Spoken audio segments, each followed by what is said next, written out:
I don't understand how some parents would rather their daughters cry in silence than face more embarrassment from the society. A man is hitting her, breaking her spirit, and you say all men are like that. I'm sorry, all men are not like that. Be patient. That's not patience. That's punishment disguised as culture. You tell her marriage is not easy, and you are right. But abuse is not one of the difficulties God asks us to endure. Tell her to stay for the kids, but what kind of lessons are those kids learning? That love equals pain?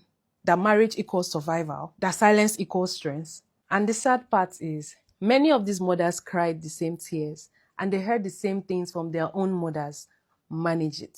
Now they are passing the same trauma down like family property, generation to generation. Suffering has become the tradition. We need to unlearn this idea that shame is worse than safety. There's no dignity in dying just to prove that you kept your home together.